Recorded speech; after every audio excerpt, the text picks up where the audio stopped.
Hello and good morning from Rockland. My name's Thomas Stockting and I'm your host. And coming up on this week's programme, we have a look at the COVID-19 update in our region. Free menstrual products to be available in schools throughout the province.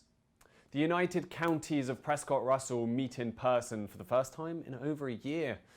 Advances in the link between abuse towards animals and humans. A 100-kilometre cycle to raise money and awareness for mental health. And Little Ray's Nature Centre receives an award.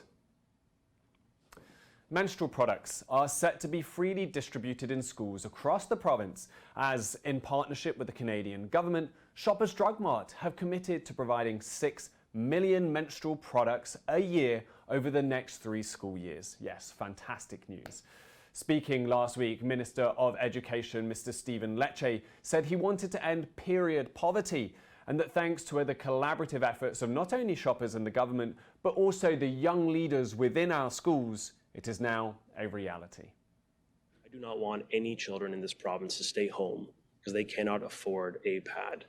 That's just not, in Canada in 2021, I think all of us could agree that is inconceivable, that there are kids that are staying home as a consequence of the social and economic pressures of owning menstrual products. It's obvious. This is not a luxury. This is a necessity. And it's the reason why we partnered with shoppers to expand access and support those most in need. No student should have to miss school because they do not have access to menstrual products. This creates a major barrier in providing an equal playing field. Our government is committed to reducing stigma and removing barriers surrounding periods so that every student can live up to their full potential. Our government continues to set up students for success, and this announcement will assist with just that. Through this joint partnership that focuses on young women's health, our government is enabling all young female Ontarians to flourish and grow, including those who otherwise might face challenges doing so. One prevailing issue that has been present within our schools is period poverty, which impacts thousands of Ontario students daily. When transitioning into this role, I knew I would be placing a focus on my advocacy on menstrual equity, as it is a problem that needed to be solved a long time ago. There are millions of people within Canada that deal with menstruation, which ultimately affects their overall mental and physical well-being. No student should have to worry about whether or not they have access to products. They already have so much on their plates, and the lack of access should not be burdened on them. In light of this news, the Upper Canada District School Board ordered 337 dispensing units and related products which are now available at all of the UCDSB's schools. Now, earlier this summer, Rogers was announced as the government's partner to bring high-speed internet to the more rural areas of Ontario, and on Thursday, the telecommunication giants announced its fibre-powered network project will connect over 24,000 homes across the Ottawa, Clarence-Rockland, North Grenville and Carleton Place regions. Mayor of the City of Clarence-Rockland, Mr. Mario Zant, said he was pleased with the investment being made in fibre optic technology for the city, saying that the economic development of Eastern Ontario depends on high-speed internet. With over $188 million set to be invested, Rogers states that the areas in question will have access to all their services with speeds of up to 1.5 gigabit per second. Now, let's take a glance at the local COVID-19 situation in Prescott Russell. At the time of recording, there were 50 active cases within the United Counties, of which 3 were in Clarence-Rockland. That's an increase of 27 active cases in the UCPR and a decrease of 4 active cases in Clarence-Rockland from last week. The cases per capita, known as the 7-day rolling average, is 54.2, and there are currently 19 people in hospital, with 6 in the ICU. Vaccination rates continue to rise slowly throughout Eastern Ontario, and the EOHU has reached the 90% landmark for the first doses and are very close to hitting 85% for full immunization. The EOHU did see a sharp rise in the number of active cases this week, mostly coming from an outbreak amongst vaccinated residents in one of our local long-term care centres. The residence François in Casselman has confirmed at least 32 positive cases, of which 4 are currently in hospital. I asked Dr. Paul Roumeliotis what the source of the outbreak was and just how the positive residents are faring. Yeah, well, I can tell you that the majority of cases, we think it was a symptomatic staff. We're not sure where the source was, but we do know there are some staff and there's a lot of residents as well in that home that are positive. I can tell you that the majority of the 38 positive cases that we had there among residents, and again, it's a tentative number because we have to make sure that they didn't double. We'll make sure that there's no duplicates, but let's put it that way. The majority of those, we have 4 in hospital right now, but they're not very sick, not in the ICU, but the majority are either asymptomatic or very minimally sick, which is what the vaccine should be doing. If it does not prevent the disease in the first place, it should actually, in those individuals who have the breakthrough, and these are individuals that are the category that breaks through because of the age group, these individuals will have minimal or no symptoms and not require hospitalizations or anything, or treatment or anything like that. So, but it also tells us that, we need to start vaccinating the retirement homes. We started with the long-term care homes, but now we need to vaccinate them to give them the 3rd dose, because now this is the time where we're starting to see it wane down, because we vaccinated these individuals around February, March, I think it was. So now is the 6 months where we're starting to see it wane. So thankfully, most of these individuals are asymptomatic and not very sick, but it also really is proof in the pudding, for lack of a better word, that they need 3rd doses. The COVID-19 situation in our area of Ontario hasn't been the best of late, with a positivity rate higher than the provincial average. On Wednesday afternoon, Dr. Paul Roumeliotis explained why it's so high, as well as indicating that actually we are heading in the right direction. Going to the Cornwall situation is, again, it's a better picture this week than it was last week. However, we still got a bit of work to do. Again, you'll notice that the 34 here are the outbreak in Casselman at that retirement home. And as we move forward here, just to show you this trajectory, Cornwall is leveling off. Wanted to then bring your attention to our 7-day average of positivities here. And you could see that last week we were about 4.2%, which was, again, double the provincial average. Now we're 3.2%. So that's good in our area here, Eastern Champlain. And if we break it down by area, postal code area, you could see again that we were, this is the Hawkesbury area here, where it was 5.1% this week. Last week was 8.3%. So there is a downward trend in all of these as well. This is the Cornwall area, the KJ, the FSAs, the postal codes that were among the highest in terms of cases. And so you could see that the numbers are stabilizing. As a matter of fact, one of the numbers last week was 9.8%, and that's gone down. So it has gone. So we're seeing it relatively going down. And you can see the yellow here. These are areas that have much lower percentage of positivity, and as you'll see, they are the ones with higher vaccination rates. So if you look at our vaccination rates again as of today, comparing first dose, we've actually brought it up to 78.3% in this area here, K6A, and we've actually brought it up to almost 77%. Again, this is last week's numbers here that are in bracket, and so we're bringing it up slowly. There are other pockets within Cornwall that are in the 80 to 85% range as well. But again, I'm happy to see that these are going up, and I think it's not a coincidence that we're starting to see a bit of a leveling off and decrease in the cases. Again, similar scenario within second doses. Again, our average is close to 85%, but then we're getting some headway. We're increasing 1.5% on a weekly basis in both the Hawkesbury area, but here importantly in the Cornwall area. You can see now that we've broken the 70% barrier here in second doses for the K6H and areas here. So again, happy to see that. Again, we still have some ways to go, but it is much better. Like I said, literally about a month and a half ago, we were barely at 50% in these areas here of second dose. So a lot of our efforts that are geared towards this population, I think, are bearing fruit at this point. I put this one together just to give you a context of the positivity, which is in black here. In bracket, it is what was last week, and in green, I put the vaccination rates of the areas. So you could see that this is the Rockland area. We have high rates of vaccination here and low rates of positivity compared to Hawkesbury, where we have high rates of positivity and lower rates of vaccination. And you can see that the higher the vaccination, the lower the positivity, and you can see that across the board here as well. If you compare in terms of the lower vaccination rates and the higher positivities, again, positivities are going down, which is, I think, a good sign for us as well.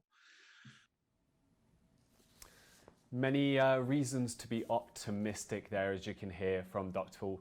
Another sign that we are heading in the right direction is the United Counties of Prescott-Russell, as the committee that's made up of all of the local mayors in our region actually sat in person for the first time since the beginning of the pandemic. Broadcasted live to their YouTube channel, the bulk of the meeting really focused around the preliminary budget for 2022. In 2021, with tax rates lowered to help those struggling through the financial implications of the pandemic, keen eyes will be cast towards the end of this year towards the rates and what they will be in 2022. The numbers discussed were simply preliminary at this stage and very much subject to change. We will bring you more information as well as how it will affect you, the taxpayer at home, in the coming weeks, as the final budget is set to be presented on the 10th of November and adopted on the 24th. Also, in Wednesday's meeting, a presentation was made proposing new alternative signs for Prescott-Russell. As you enter the region, you may have noticed signs indicating which municipality you're in, which city you're in, but fewer and further between are those indicating that you've entered the United Counties of Prescott and Russell. Following the Economic Development Committee meeting held in June of this year, it was decided that the welcome signs in the area are coming towards their end of life. Multiple alternative options were presented by Ms. Carol Lavigne, the Director of Economic Development, to change the 24 welcome signs throughout the region for an estimated cost of $35,000. As you can see here from the images, looking to get them done in 2022, some members of the council voiced concerns over the project. Mayor Saint-Amour from La Nation raised concerns over whether this project was a necessity for the upcoming budget, and Clarence-Rockland Mayor Mr. Mario Zant said he was unconvinced by the estimated costs. Ms. Lavigne was asked to speak with each municipality directly, as many council members felt that if there was going to be a collaborative effort with signs across the regions, then further discussions will be needed. During the pandemic, an already startling figure continued to rise as local police forces and other organisations reported an increased number of domestic disturbances, in particular gender-based violence. In recent years, the link between violence against people and violence against animals has been studied, and the results suggested are pretty clear that there is a correlation. Now, thanks to funding from the federal government, Humane Canada is hosting workshops explaining this link in the hopes of preventing cases of abuse and making communities safer. Earlier this week, I spoke to the manager of the organisation's Criminal Justice System Reform Programme to find out why this link is only coming to light now and what work needs to be done. Well, the Canadian Violence Link Coalition, which is a Humane Canada programme, was formed in 2018. We had the first National Violence Link Conference in 2017. So you can see that within Canada, the practical steps in bringing together the stakeholders has really only just started to take place. And the challenges we face are in relation to awareness. People traditionally think of the violence link as someone who commits crimes towards animals may go on to become a serial murderer. And there is an element where that may be possible. Not everyone who abuses animals goes on to undertake other crimes. But actually, it's far more complex than that. Usually, it's a case where there is both human abuse and animal abuse going on at the same time. And actually that abuse can be interlinked. So for example, a person may abuse the family pet as a means of emotionally abusing their partner, their child, even elders. And it also spans all sorts of crimes. So gender-based violence, domestic violence, but also gang violence, youth crime, assault, homicide, sexual assault, child abuse. All of these things can involve animal abuse as well. The pandemic has caused all sorts of issues for a number of communities, but in this environment, we have the particular issue of more pets being adopted. So we have more pets in homes. I think we have nearly somewhere between 60 and 70% of Canadian households owning pets pre-pandemic. So we've got an even higher percentage of people having pets in homes. And then on top of that, we have this social isolation. So the stakeholders that the victims would usually be engaging with, whether the doctors, the vets, the teachers, the social workers, they're not there. They're not meeting them. So they're not necessarily able to identify the issues. And then there's obviously the stresses of the pandemic. And so, yeah, we have this dual pandemic. There'll be some people listening today, watching today, who will have never heard of the violence link before, but it may have turned up in their work, in their day-to-day work, and now they're starting to make the connection. Now they're starting to realize, oh, okay, that's what it was.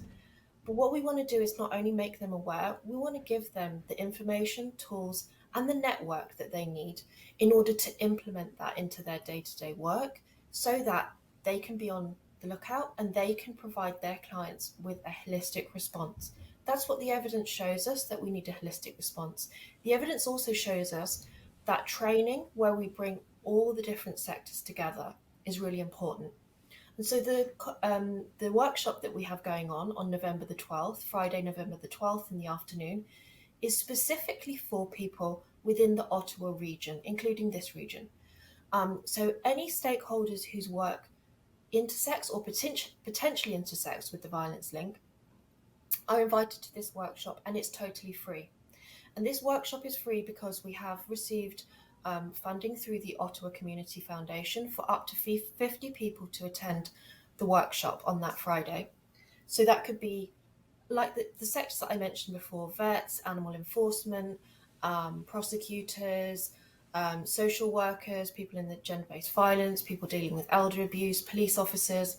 And on top of that, not only do people get access free to the workshop on the 12th, they also get free access to the National Violence Link Conference, which is happening on November 4th and 5th. That conference usually costs in the region of $100 to attend, but due to the funding from the Ottawa Community Foundation, those attending the Ottawa workshop also get free attendance to the national conference, which takes place only every other year. So there they will learn about what the violence link in far more detail than what we've been able to cover now. They will learn how to address it, be given practical tools, and really, really importantly for the Ottawa workshop, they will hear from experts in their region about the violence link, how they're dealing with it, and they will make the connections that they need in order to put those tools into practice. Some great work being done there by Humane Canada, drawing that link between abuse towards animals and abuse towards people too. So if you think one of your sectors is affected, is touched by the violence, and you think you might be working in it, many organisations locally would come under that umbrella. You can head to Humane Canada's website to find out a little bit more information. Now, biking is a fun activity enjoyed by people of all ages, right? And most say they could get a few kilometres in before they call it quits. I mean, 10K bike ride is normally about my limit, but would you be able to do 100 kilometres in a single day? That's exactly what Victoria Levin did this weekend. Victoria is a 24-year-old mental health advocate who made a 100-kilometre trek from Ottawa to her hometown of Hawkesbury to raise money and awareness for mental health. Bruce de la Cruz has this inspirational story. Can you tell us why we're here today? So we're here because I'm raising money for mental health awareness. I unfortunately lost my dad when I was 10 due to his own mental health issues. He took his own life, and that made me go down a deep, dark tunnel myself. And now that I'm on the other side of things, I'm just committed to spreading mental health awareness and love and light so that others that are suffering know that they're not alone. So yeah. Victoria, you sound like such an inspiration. Thank you. Now I know that your original intention was to run, but due to an ankle injury, you're now biking, and we'll try to run again in the spring of 2020. Yep. 2022. Yeah. Either way, it's not every day you meet someone who is willing to run or bike 100 kilometers. You know, what was your inspiration to go such lengths? I'm really passionate about mental health, and I'm originally born in Hawkesbury, so I live in Ottawa now. And every year I run in honor of my dad. So usually I do however many years it's been since he's been gone. So last year it was 13 years since I lost him. So I ran 13 kilometers. And then this year, instead of just adding 1 kilometer, I was like, let's just add like 80 some more and run all the way back home to really honor him. And yeah. Perfect. And just going off of that, can you tell us a little bit more about your father and what he was like? He was my rock. He was a big built man, so anywhere we went, I felt really safe with him. He was funny. You could see some periods where now that I'm older, I can see where he was struggling, whereas when I was a kid, you don't really understand what's going on, you know? So sometimes he'd isolate, be in his room, you know, be dealing with his own things. But from what I remember, he loved to bike, he loved to adventure with us. I was his little girl, so I kind of got to pick which restaurants we went to, what we did. So yeah, he was amazing. Perfect. And if you don't mind talking about it, can you tell us what it was like immediately after you lost him? It was a big shock. It didn't feel real. You know, you go from seeing this person every day and talking to him and just knowing they're there to all of a sudden they're gone forever. And being 10 and going through all this, a lot of people hadn't experienced something like this. So I felt really alone in my suffering. You know, I talked to my friends and they didn't really get it. And it's obviously not their fault. You know, now that they're older, they've gone through depression as well, unfortunately, most of them. So they kind of see what I was feeling and going through. So in a way, when you find people that also know the pain, you don't feel as alone. You know, you feel as, I don't know. Yeah. Right. And just going off of a CBC article that I read, 70% of suicides in Canada are made up of men, and that's averages to about 50 deaths a week. With these alarming statistics, would you say that there is a lack of resources / coverage of men who suffer from their mental health? Absolutely, absolutely. I feel like men still feel like they have to be tough and be a man and, you know, hide their emotions when they suffer as much as we do. They're as insecure as us women are, you know what I mean? Like, we all struggle. Doesn't matter where you're born, what family you come from, like, mental health affects all of us. And that's why we need more resources. We need more help. We need to be proactive instead of reactive. And, you know, you're obviously here now. You're doing much better. Much better. Can you tell us, is there any, like, advice that you want to give to your past self, looking back at that time? Anything you'd want to say? Be more gentle, you know, believe that time can change things around for you. You know, just take time to grieve, take time to be angry, take time to cry, but then take time to wipe off your tears and get up and just keep going, you know? And I feel like probably would have been more open sooner, you know? Reached out to my friends sooner. Yeah, things like that. And those are just some of the lessons you've learned since then? Yep, absolutely. Okay. And so once you're done here today, what do you hope to accomplish once the fundraiser's done, once today is done? What's the next step? I'm planning across Canada soon, whether that be 2 to 3 years. But yeah, that's probably the next step. Obviously, I'm going to run in springtime. I'm really excited for that. So I'm going to continue training for that through winter. I thought I was going to escape the cold, but guess not. And then, yeah, maybe across Canada. Once COVID, hopefully, clears up, I want to get into schools, start talking to students, you know, teens, because I feel like teens struggle so much. you're going through all these hormones and you're trying to figure out who you are and you're comparing yourself to everyone in high school. So I think it'd be good to get into there too and talk to the teens that are suffering and be like, I've been there, I've felt it, and now look, you know, so there's hope for you. Your story isn't over yet, you know, just keep fighting for the light. Perfect. And on a final note, the final thing I want to leave the viewers with, Victoria, if your father were here right now, what do you think? What do you think he would say to you? I think he'd say he was proud of me and that he loves me and that nothing I did was my fault, you know, that I couldn't save him, that he just felt so much pain, that he felt like he needed to leave. And yeah, I would just hug him and tell him I love him too. Perfect. Thank you again, Victoria. Thank you for having me. A great story there, heart-wrenching to say the least. I really would like to thank Victoria for sharing her story with us and for telling it with such maturity as well. And now if you would like to support Victoria, whether it be for the bike ride she just completed, for the run she plans in the spring, or maybe even that cross-Canada plan that she has for a couple years' time, then visit her Facebook page that she's created for her non-profit organisation called Fight for the Light, and that's a 4 as in the number 4, where you can find the link to her GoFundMe.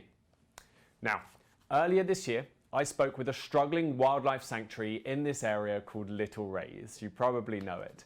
Founded in 1995, Little Rays Nature Centre is one of the largest sanctuaries in the country for seized exotic animals, but financial difficulties brought on by the pandemic left them in a dire spot.